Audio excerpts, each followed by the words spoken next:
Good morning, students. Welcome to the lecture series of Theory of Relativity. आज हम unit 4 discuss करेंगे students, और उससे पहले आज हम application of theory of relativity discuss करने वाले हैं, जिसका जो टॉपिक जो डिस्कशन का रहेगा वो होगा Lorentz transformation and the consequences of the Lorentz transformation.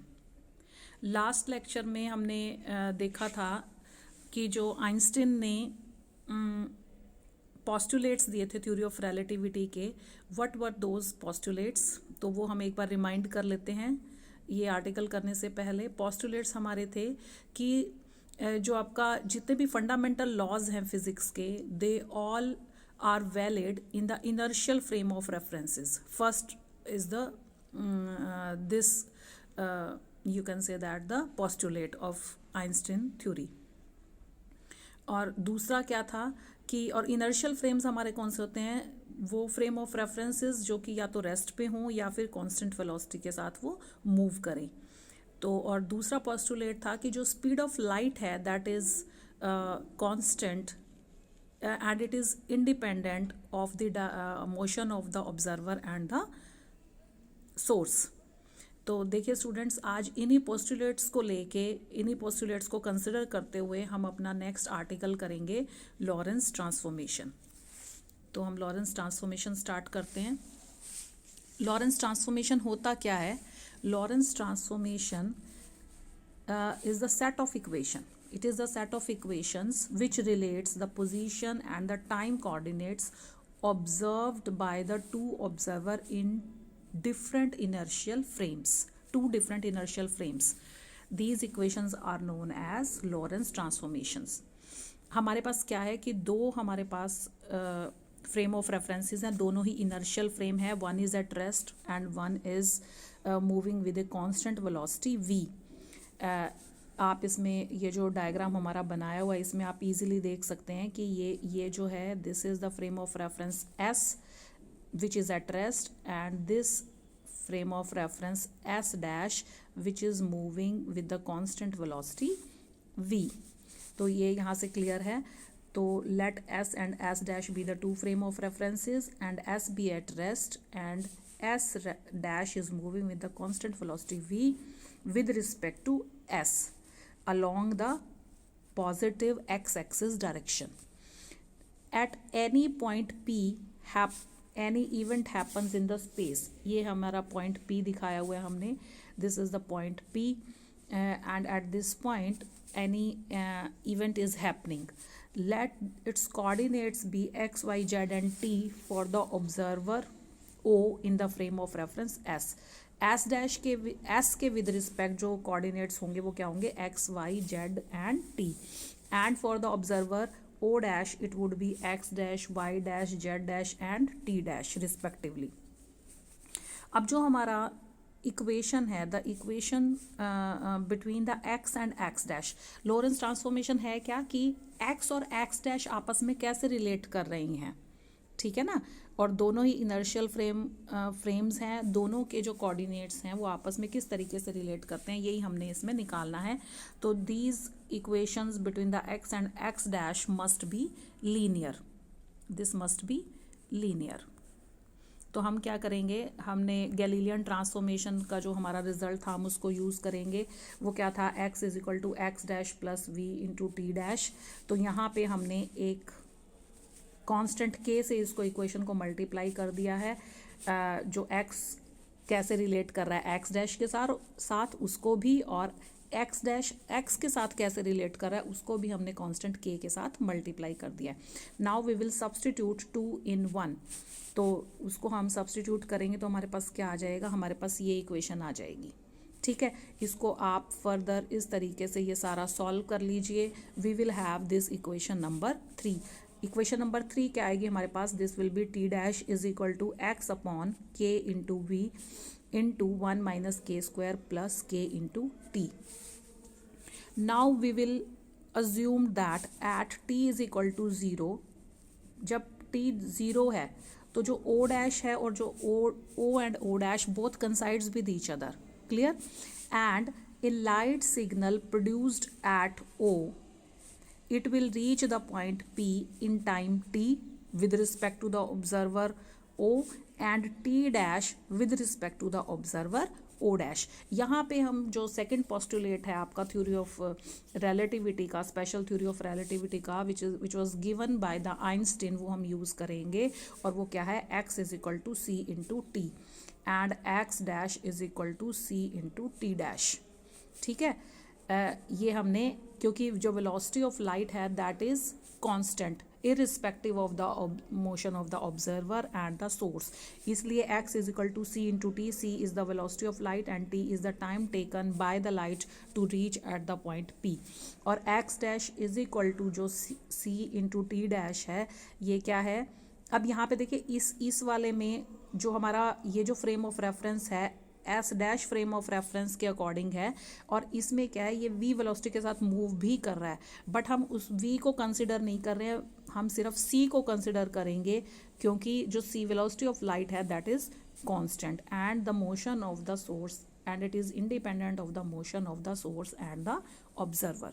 Now we will substitute the value of x dash and t dash.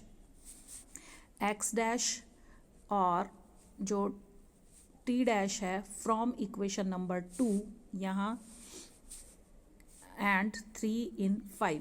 अब 5 के अंदर हम ये सब्सटीट्यूट कर देंगे x डैश की वैल्यू को भी, और जो हमने ये t डैश निकाला है ये भी. यहाँ पे हमने ये वैल्यू सब्सटीट्यूट कर दी इस रिलेशन के अंदर, और हमारे पास क्या आ जाएगा, इसको सॉल्व कर लेंगे हम.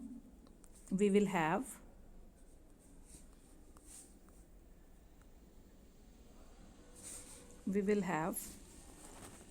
x माइनस, यहाँ से इसको सारा सॉल्व कर लीजिए, और यहाँ पे हम यूजिंग इक्वेशन 4 भी करेंगे. और 4 क्या है, 4 क्या था, x is equal to c into t. यहाँ पे x की जगह हमने ये सी इंटू टी पुट कर दिया सारी इक्वेशन में. तो यहाँ पे हमारे पास, इसको सारा सॉल्व कर लीजिए, ये आपके स्टेप्स, और यहाँ से हमारे पास रिलेशन आ जाएगा 1/k² is equal to 1 minus v² over c². यहाँ से आप k की वैल्यू फाइंड आउट कर लेंगे. k की वैल्यू हमारे पास क्या आ जाएगी, k will be equal to 1/√1 minus v² over c². Now substitute the value of k in equation number 3. t dash का जो रिलेशन अभी हमने ऊपर निकाला था उसमें हम k की वैल्यू को सब्सटीट्यूट करेंगे.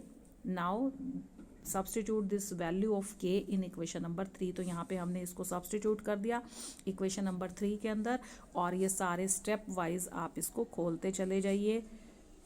क्लियर. तो हमारे पास क्या आ जाएगा, हमारे पास ये इक्वेशन बनेगी t डैश, ये इक्वेशन आ जाएगी. यहाँ से सॉल्व करेंगे जब इसको, t dash will be equal to t minus x into v upon c² over √1 minus v² over c². This is equation number 7. Clear. Now substitute the value of k in equation number 2. जो हमारी equation x और x dash की form में, जो सबसे starting में हमने 1 और 2 इक्वेशन ली थी, वहाँ पे x डैश इक्वेशन नंबर 2 में हम ये वैल्यू सब्सटीट्यूट कर देंगे. और x की वैल्यू क्या आई है हमारे पास, सॉरी k की वैल्यू है, k is equal to 1/√1 minus v² over c². यही आई थी 1 माइनस. तो ये आपने वैल्यू सब्सटीट्यूट कर दी, हमारे पास ये आ गया x dash is equal to x minus vt upon √1 minus v² over c².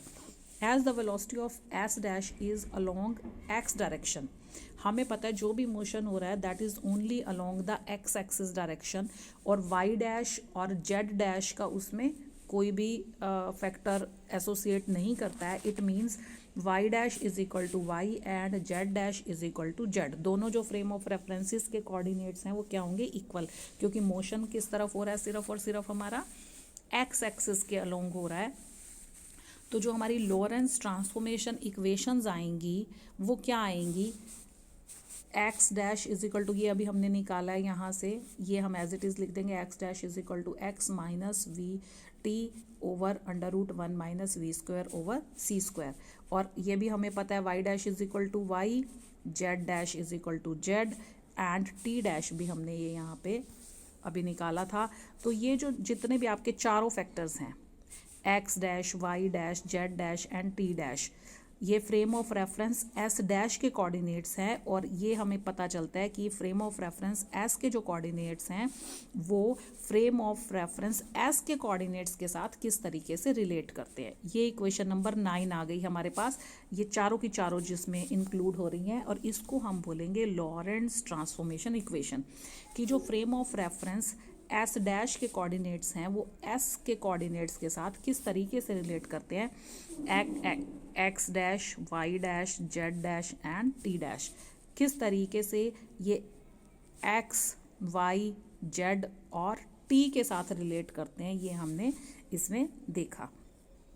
अब अगर हम एक्सचेंज करना चाहें, if we exchange our frame of reference S and S dash then the equations becomes, अगर हम फ्रेम ऑफ रेफरेंस एस को S dash के साथ एक्सचेंज कर दें तो हम इनको कैसे निकाल सकते हैं। हमें क्या करना होगा, ये जो हमने एक्स डैश लिखा हुआ है यहाँ पे सिर्फ हम इसको एक्स डैश को हमने एक्स से रिप्लेस करना है, वाई डैश को हमने वाई से रिप्लेस करना है, जेड डैश को हमने जेड से रिप्लेस करना है, टी डैश को हमने टी से रिप्लेस करना है और माइनस वी को हमने माइनस वी से रिप्लेस करना है। ठीक है, वी को माइनस वी से रिप्लेस करना है, तब हमारे पास जो इक्वेशंस आएंगी वो उनको हम बोलेंगे inverse Lorentz transformation equation. Clear कि हमने क्या किया, एक्स डैश, अब ये जो एक्स डैश था उसको एक्स से रिप्लेस किया, एक्स को हमने एक्स डैश से किया, टी को हमने टी डैश से किया। ठीक है, और ये जो आपका वी था, वी को हमने माइनस वी से किया तो यहाँ पे ये आपका प्लस वी आ गया।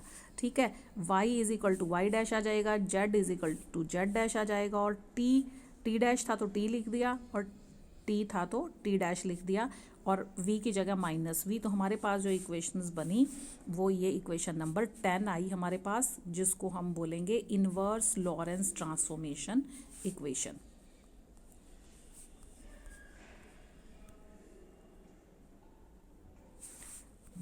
तो these equations are identical with the equation 9। ये दोनों 9 और जो 10 इक्वेशन आई हैं जिसके अंदर हमारे पास सारे के सारे कोऑर्डिनेट्स हैं एक्स, वाई, जेड और टी, ये क्या है, somehow they are identical with each other but there is a some small change, और वो चेंज क्या है कि that we changes with minus v and these equation number 10 are called inverse Lorentz transformation equation। तो यहाँ से हमें ये पता चल गया कि किस तरीके से आपके जो कोऑर्डिनेट्स हैं वो रिलेट करते हैं आपके दोनों फ्रेम ऑफ रेफरेंसेस के, उसको हम बोलते हैं लॉरेंट्ज ट्रांसफॉर्मेशन इक्वेशन। ठीक है, अब उसके बाद स्टूडेंट्स हमारा जो टॉपिक है that is the consequences of Lorentz transformation equation. Consequences के अंदर हमारा जो सबसे पहला जो आपका टॉपिक आ जाएगा वो हमारा आ जाएगा लेंथ कॉन्ट्रैक्शन, टाइम डायलेशन और एक है आपका twin paradox. Length contraction and time dilation, अगर हम छोटा सा इसका वैसे मीनिंग समझना चाहें तो हम कैसे समझ सकते हैं कि सपोज़ कैसे लेंथ कॉन्ट्रैक्ट करती है, कैसे टाइम डायलेट करता है, वो हमने देखना है। तो वो हम किस तरीके से देख सकते हैं, देखिए स्टूडेंट्स, देखिए हमारे पास कोई भी 2 पर्सन्स हैं, person A and person B. Person A is in at earth and the person B is in a space ship which is moving with the velocity 0.8 c, means the velocity with which the space ship is moving that is comparable to the velocity of light. ठीक है, अब जो दोनों persons हैं, person ए और B, दोनों के पास एक लाइट क्लॉक है, और ये जो दो आपके ये और ये जो दो आपके हैं, दीज आर द मिरर्स, और इनके बीच का जो डिस्टेंस है, ये वाला जो डिस्टेंस है, दिस इज़ 150 मीटर। ठीक है, दोनों की दोनों सेम क्लॉक्स दोनों ने ले रखी हैं और एक सिंपल क्लॉक भी है दोनों के पास, जिसमें जब जो पर्सन बी है स्पेसशिप के अंदर बैठा और जब स्पेसशिप मूव करना शुरू हुआ तो दोनों की घड़ी में क्या बजे थे, 12 बजे हुए थे जब पर्सन बी जो है स्पेसशिप में बैठा है तब। ठीक है, अब ये जो लाइट क्लॉक है, लाइट क्लॉक के बीच का डिस्टेंस है 150 मीटर। क्लियर, अब वो क्या है, स्पेसशिप के अंदर बैठ गया, उसके पास क्लॉक है, दोनों के पास जो टाइम क्या है, 12 बजे हुए हैं दोनों घड़ियों में। अब स्पेसशिप मूव करना शुरू हो गए। अब उसके बाद देखिए स्टूडेंट्स, इसकी घड़ी में 12:25 हो गए हैं। जो पर्सन ए है इसकी घड़ी में 12:25 हो गए हैं। तो जो स्पीड है, स्पीड किसके इक्वल होगा? जो डिस्टेंस है आपका 125 है, सॉरी 150 है, और टाइम कितना लिया उसने? 25 मिनट्स। तो जो स्पीड आई वो 6 मीटर पर मिनट आ गई आपकी स्पीड जो है। क्लियर? अब जो जो पर्सन बी था, जो ये पर्सन बी है, बी के पास भी घड़ी थी, जो उसमें जब वो स्टार्ट हुआ चलना तो उसमें भी 12 ही बजे हुए थे, और उसके पास भी सेम लाइट क्लॉक है और सेम ही उसके डायमेंशंस थे। बट आप देखिए कि सेम टाइम के बाद ये जो डिस्टेंस है, अब हमें स्पीड क्या चाहिए? 6 मीटर पर मिनट चाहिए, और इसकी घड़ी में अभी 12:15 ही बजे हैं, 12:15 का टाइम हुआ है, तो इसको कितना टाइम लगा? 15 मीटर। तो यहाँ से अगर हम ये लेंथ निकालना चाहें तो लेंथ हमारे पास क्या आ जाएगी? 90 मीटर आएगी। डिस्टेंस और लेंथ जो अगर हमने निकाली है तो वो 90 मीटर आ गई। इट मीन्स कि स्पेसशिप के अंदर ये जो डिस्टेंस था, ये जो लेंथ था, वो क्या हो गई? कॉन्ट्रैक्ट हो गई। 150 की बजाय अब वो क्या रह गई है? 90 रह गई है। क्लियर? और लेंथ तो क्या हो गई? कॉन्ट्रैक्ट हो गई जब स्पेसशिप जो है मूव कर रहा है कंपेरेबल वेलोसिटी के साथ as that of light. Clear? और लाइट तो आप ये लेंथ आपका क्या हो जाएगा? लेंथ आपका क्या हो गया? कॉन्ट्रैक्ट हो गई है। बट और जो टाइम क्या है? जो घड़ी थी, जो घड़ी है, घड़ी में अभी 12:15 बजे हैं, 12:15 हुआ है। इट मीन्स टाइम क्या हो गया? लेंथनड हो गया है, टाइम डायलेट हो गया है। जो घड़ी है स्पेसशिप की वो क्या हो गई है? स्लो हो गई है। ठीक है, इसको बोलते हैं टाइम डायलेशन और length contraction. These are the consequences of the, these both are the consequences of the you can say that consequences of the theory of relativity, Lawrence transformation के consequences हैं। ठीक है, अब इनका जो डिटेल है, हम इसमें कर लेते हैं कि डिटेल आपका कि जो एक्सप्रेशन है वो किसके इक्वल होगा और किस तरीके से consequences। Length contraction, the length of a moving rod is contracted along the direction of the motion by a factor 1/√(1 minus v square over c square. की जो लेंथ है मूविंग रोड की, that is contracted along the direction of motion. ये बड़ी important बात है, that is along the direction of motion, while there is no contraction along a direction perpendicular to the direction of the motion। तो जो perpendicular directions है वहाँ पे कोई कॉन्ट्रैक्शन नहीं होगा, सिर्फ और सिर्फ कॉन्ट्रैक्शन कहाँ होगा? डायमेंशन में। कॉन्ट्रैक्शन सिर्फ और सिर्फ आपका along the direction of motion होगा सिर्फ। तो इसके लिए स्टूडेंट्स हमने कंसिडर किया वही उसी तरीके से दो फ्रेम ऑफ रेफरेंसेस कंसिडर किए हैं, एस और S dash. S is at rest, S dash is moving with the velocity v relative to s along the positive x axis direction। तो स्टूडेंट्स ये उसी तरीके से ये v वेलोसिटी के साथ मूव कर रहा है, frame of reference S dash. और ये हमने कोई एक रॉड लिया है जिसके डायमेंशंस क्या है? रॉड की लेंथ हम कैसे निकाल सकते हैं? x1 x2 जो हैं इसके कोऑर्डिनेट्स रहेंगे according to the frame of reference s, और x1 dash and x2 dash are the coordinates of the end of the rod according to the frame of reference s dash। तो अगर हमने length निकालना है इस road का तो हम कैसे निकाल सकते हैं? देखिए, if L and L naught be the length of the rod in motion and at rest, then तो ये जो L नॉट है, L naught is equal to x2 dash minus x1 dash. ये जो L है, L is the length in the frame of reference S dash, and L naught is equal to x2 minus x1। ठीक है ना? ये देखिए x2 ये length होगी और x1 आपकी ये लेंथ होगी। अगर हम x2 में से x1 सब्ट्रैक्ट कर देंगे, that will be L naught, और L naught is defined as the proper length of the rod, and L is equal to x2 dash minus x1 dash, it is in accordance with the frame of reference S dash। According to the Lorentz transformation, Lorentz transformation के according हमारा जो हमने x और जो x dash था वो कैसे correlate कर रहे थे, वो हमें वहाँ से लॉरेंस ट्रांसफॉर्मेशन से हम डायरेक्ट रिलेशन लेंगे। और वो क्या है, वो क्या था, x was equal to x dash plus v into t dash upon 1 minus v under root 1 minus we square over C square. तो यहाँ पे x की जगह पे x2 and x2 dash put कर दिया, यहाँ पे x1 डैश और x1 और x1 डैश पुट कर दिया उस रिलेशन के अंदर। तो हमारे पास ये क्या आ गया, ये दोनों फैक्टर्स आ गए। अब इन दोनों को, ये जो दोनों फैक्टर्स हैं x2 और x1, इन दोनों को हमने आपस में सब्ट्रैक्ट कर दिया।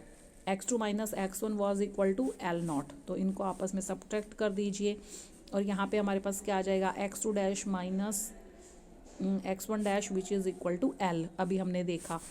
तो यहाँ से हमारे पास जो रिलेशन आया that is equal to L is equal to L0 under root 1 minus we square over C square, where L0 is the proper length and L is the apparent length of the rod. It means कि जो आपकी length है वो क्या हो गई, contract हो गई है through this factor. Length is contracted through this factor.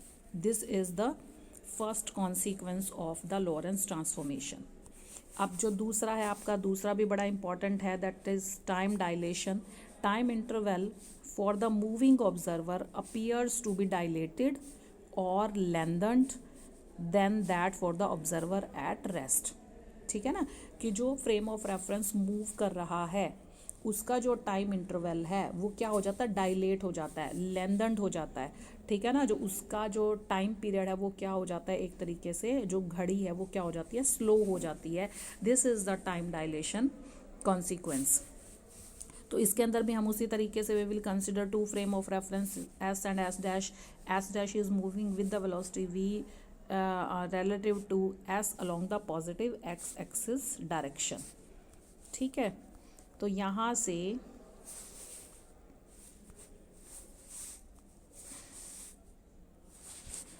से देखिए, let delta t be the time interval for the event in the frame of reference s।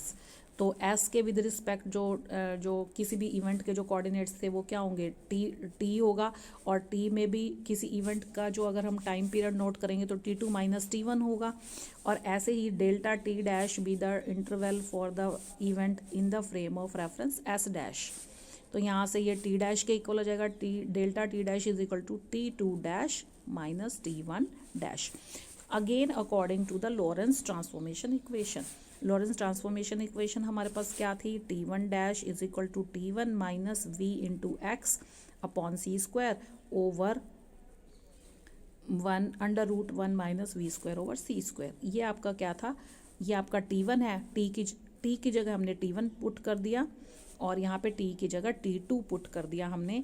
तो ये हमारे पास दो इक्वेशंस आ गई। अब इन दोनों इक्वेशंस को हमने क्या किया, डेल्टा t निकाला। तो इन दोनों को हम आपस में क्या करेंगे, सब्ट्रैक्ट कर देंगे। सब्ट्रैक्ट करेंगे तो ऊपर क्या है, बाकी सारे फैक्टर्स कैंसिल हो जाएंगे, सिर्फ क्या बचेगा, t2 माइनस t1। और t2 माइनस t1 किसके इक्वल है, डेल्टा t के इक्वल है। तो यहाँ से जो रिलेशन आया वो ये रिलेशन आ गया, delta t dash is equal to delta t upon under root 1 minus we square over C square. तो यहाँ पे जो डेल्टा t है that is the proper time and delta t dash जो है that is the apparent time और time when in motion. Clear students, तो ये हमारे पास क्या आ गया, this is the second postulate. अब जो थर्ड पोस्टुलेट है वो भी अपने आप में बहुत इंपॉर्टेंट है और वो क्या है, ट्विन पैराडॉक्स। ट्विन पैराडॉक्स, देखिए स्टूडेंट्स, इसमें क्या है कि हमने दो ट्विन्स लिए हैं, उनका नाम है ए और बी। दोनों की उम्र क्या है, 20 ईयर्स है। 20 ईयर्स है दोनों की उम्र। और ये आपका अर्थ दिखा रखा है और ये कोई भी एक प्लेनेट है, सपोज अल्फा सेंचुरी है प्लेनेट का नाम। और ये एक स्पेस शिप है। समहाउ जो ट्विन बी है, बी को अपॉर्चुनिटी मिलती है कि वो स्पेस के अंदर जाए, ठीक है। और जो बाकी जो आपका ट्विन ए है वो अर्थ पे ही रहता है। बी थोड़ा इंटेलिजेंट था तो उसको अपॉर्चुनिटी मिली कि वो स्पेस के अंदर एक्सप्लोर करने जाए कुछ इम्पॉर्टेंट चीज़ों को। तो बी है, बी ने स्पेसशिप को एक्सपीरियंस किया और ए जो है अर्थ पे रहा। दोनों के दोनों की उम्र उस टाइम पे क्या है, 20 ईयर्स हैं, दोनों ट्विन्स हैं, ठीक है। अब देखिए अर्थ आपका क्या है, एक तरीके से अर्थ पे जो ये पर्सन है वो भी उस वहाँ वहीं पे ही है। और ये जो स्पेसशिप है अर्थ, ये जो स्पेसशिप है ये क्या है, एक आपका एक तरीके से non inertial frame of reference consider करेंगे, क्योंकि जब ये अल्फ़ा सेंचुरी की तरफ जाएगा तो एक बार ये अपने स्पीड को एक्सेलरेट करेगा, और जब ये अल्फ़ा सेंचुरी पे पहुंचेगा तब ये कैसे पहुंचेगा, एक बार स्पीड कम होगी, फिर यहाँ पे आके इसकी मैक्सिमम स्पीड हो जाएगी, फिर दोबारा से जब ये यहाँ अल्फ़ा सेंचुरी पे लैंड करेगा तो ये फिर से डी एक्सेलरेट करेगा, तब ये यहाँ पे स्टे करेगा, ठीक है। तो ये जो फ्रेम ऑफ रेफरेंस है, ये जो स्पेसशिप है, ये आपका क्या नॉन इनर्शियल फ्रेम है, ठीक है ना, नॉन इनर्शियल फ्रेम है। अब ऐसे ही वापसी में भी यहाँ पे अब ये स्पीड आपकी क्या होगी, एक्सेलरेटेड होगी, जब ये अर्थ पे वापस आएगा फिर ये डी एक्सेलरेट करेगा स्पीड को। तो after 50 years according to A, after 50 years B को यहाँ से, आफ्टर 50 ईयर्स बी को यहाँ से यहाँ जाने में और यहाँ से यहाँ आने में जो टाइम लगा वो 50 ईयर्स लगा अकॉर्डिंग टू ए। क्लियर। अब देखिए क्योंकि स्पेसशिप है that is moving with the comparable velocity of light, तो it will experience, be will experience this time dilation phenomena, ठीक है। अब देखिए यहाँ पे t is equal to T naught, और ये फार्मूला हम लगाएंगे, यहाँ पे 0.8c के साथ वो मूव कर रहा है जो स्पेसशिप है, और ये t हमारा क्या है, ये 50 ईयर्स है, 50 ईयर्स लगा उसे वापस आने में, तो t नॉट यहाँ से क्या आ गया, 30 ईयर्स हमारे पास आ गया है। तो अगर हम a की एज निकालें आफ्टर 50 ईयर्स, अगर हम a की एज निकाल रहे हैं आफ्टर 50 ईयर्स तो हमें कितना टाइम लग रहा है, 70 ईयर्स, तो उसकी एज क्या हो जाएगी, 70 ईयर्स हो जाएगी। और बी की जो एज होगी, बी की क्या होगी, 20 प्लस दिस 30 ईयर्स, क्योंकि जो बी है उसने क्या है, टाइम डायलेशन को एक्सपीरियंस किया है, ठीक है ना। क्योंकि उस केस में जो वो जो क्लॉक है वो स्लो हो गई, तो उसको बजाय कि 50 ईयर्स हैं, but that is according to A, but according to B वो क्या टाइम होगा, that will be only 30 years. तो जो बी है, B will be younger as comparison to A, B will be younger as comparison to A. This is the twin paradox, this is the twin paradox. तो students अब देखिए ये हमारे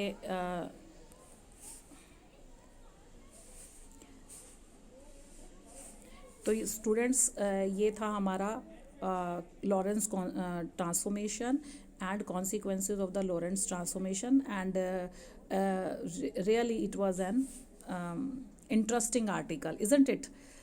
So now we will do some questions about these consequences, so it will make you this topic more interesting, as well as you can see the how the things happens. So now we will take up some questions so that there will be more clarity about the topic also.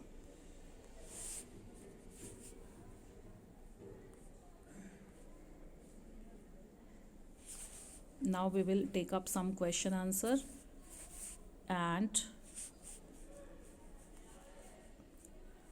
the first question which we will discuss is suppose in the laboratory the lifetime of a particle moving with the speed this, speed ये है, ठीक है, moving with the speed this is found to be 2.5 into 10 to power minus 7 seconds. Calculate the proper time of the particle. T हमें पता चल गया, ठीक है, V हमें पता चल गया, प्रॉपर टाइम निकालना है which is T naught, T is equal to T naught upon 1 minus V square over C square. तो यहाँ से हमारे पास क्या आ गया हमने T नॉट की वैल्यू फाइंड आउट करनी है, आप सारी की सारी वैल्यूज़ पुट कीजिए and you will find the proper time. तो स्टूडेंट्स इसके अंदर जितने भी आपके क्वेश्चंस आएंगे, आपके जैसे 3 फैक्टर्स हैं इसमें, टी है, टी नॉट है और वी है विच इज़ रिक्वायर्ड। सो आपको 2 कोई भी फैक्टर दिए होंगे और तीसरा आपने निकालना है, तो ये आप इजीली आप इसको सॉल्व कर सकते हैं, इजीली निकाल सकते हैं। सेकंड क्वेश्चन जो हम डिस्कस करेंगे वो है आपका, second question is no object in the universe can have speed equal to और greater than the speed of light. ये हमने बताना है। देखिए, क्योंकि कोई भी ऐसा ऑब्जेक्ट नहीं है जिसकी जो स्पीड है वो या तो इक्वल हो वेलोसिटी ऑफ लाइट के या उससे ग्रेटर हो। तो हमें पता है ये जो हमारा t is equal to T naught, this is the formula. ये आपने फॉर्मूला सारे के सारे आपने याद रखने हैं so that you can easily solve the questions. t is equal to T naught √1 minus we square over C square. अब v is equal to c लें, ग्रेटर की तो बात हम कर ही नहीं रहे हैं। अगर v इज इक्वल टू सी लेते हैं तो हमारे पास ये नीचे वाला फैक्टर क्या है आपका 0 हो गया और t will be equal to infinity. It means the clock would take infinite time to measure the interval between the successive events। कि कोई भी अगर इवेंट हो रहा है तो जो आपकी क्लॉक है it is taking infinite time, it means it is not able to measure the event, it is not able to measure the event, so that's why no object is possible having the velocity of light equal to or greater than, only the objects can have comparable speed of light, only the objects can have comparable speed of light, not equal and not greater is possible. Third question which we'll discuss is suppose a road of 5 meter is moving at a speed of 0.6 c to an observer sitting perpendicular to the direction of motion, the length appears to be 5 meter, 4 meter, these are the options, 5 meter, 4 meter, 3 meter and 2 meter. तो जो answer होगा, answer will be 5 meter because in Lorentz transformation, in Lorentz length transformation, there is no change in the dimension of the object in the direction perpendicular to the direction of motion. Direction of motion अगर ये है तो perpendicular में कुछ भी कोई भी फ़र्क नहीं पड़ेगा, the length will not contract। ठीक है, तो उतनी ही आपको नज़र आएगी जो उसकी ओरिजिनल आपकी है। तो answer will be A option for this. Next is if an object reaches the speed of light, its length changes to। अगर किसी भी ऑब्जेक्ट की जो स्पीड ऑफ लाइट के बराबर अगर हो जाती है तो लेंथ पे क्या फ़र्क पड़ेगा। तो आप देखिए इसमें L is equal to L naught के फॉर्मूला हमें पता है, लेंथ कॉन्ट्रैक्शन का 1 minus we square over C square. V is equal to अगर हम C पुट कर देते हैं तो ये क्या 1 माइनस 1 आपका ये 0 फैक्टर हो जाएगा and L will be equal to 0 which is physically impossible, which is physically, still we will write this D answer।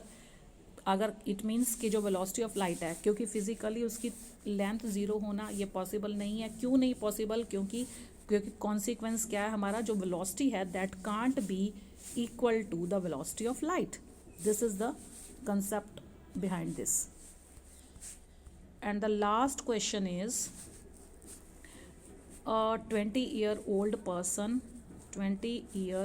person goes at a high speed in a rocket on his birthday. When he comes back to the earth 1 year later, he would be कितना time का हो जाएगा। वो जो person है वो 20 years का है जब उसने अर्थ को लेफ्ट किया and he travelled through a rocket on his birthday, and after 1 year when the person is going around at a high speed, time dilation takes place। he will experience the time dilation and for that the person's time starts running slow। मैंने बोला नहीं कि time dilate कर जाता है, time आपका क्या हो गया। तो thus as 1 year has passed at earth, but for that the person it must have been a few months। तो जो ऑप्शन होगा that will be C, a few months older only। हालांकि अर्थ से उसे जाए हुए 1 साल हो गया है, बट जब वो वापस आएगा तो वो सिर्फ और सिर्फ फ्यू मंथ्स ओल्डर ही होगा। तो this is all about the Lorentz transformation and the application part of the Lorentz transformation, which is time dilation, length contraction and the twin paradox. And this is very interesting article and also very important from the examination point of view. जो आपका exam है उसमें आपका 2 या 3 number का कोई भी numerical भी इस टॉपिक पे आ सकता है, तो स्टूडेंट्स इसे आप अच्छे से प्रिपेयर कीजिएगा। Thank you so much.